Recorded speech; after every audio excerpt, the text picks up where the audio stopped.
in the tightening, and after that we would again retighten the prosthesis or the framework in such a manner. Okay, so that is called as screw settling. To overcome screw settling, we do it 2 times. Okay, once, and first we do it, and then again after 5 to 10 minutes we again apply the same torque. Then prosthesis fracture, as I told you, the space which is required for a particular material is very important. If we do not give the particular required space to the particular material, it would fracture in the long run.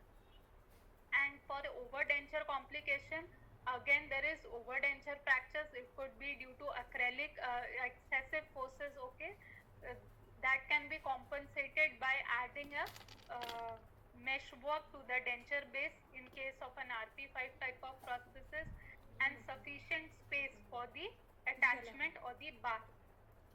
Food impaction might be there due to underextended denture flanges, so we have to ensure that there is proper flange extension and the surfaces are highly polished. Any rough surface, again there is food accumulation.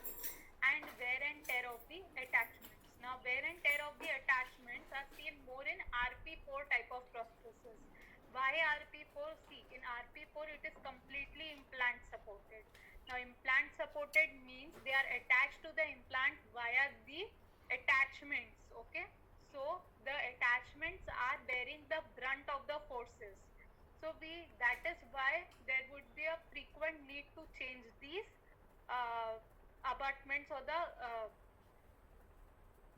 we have to change these attachments.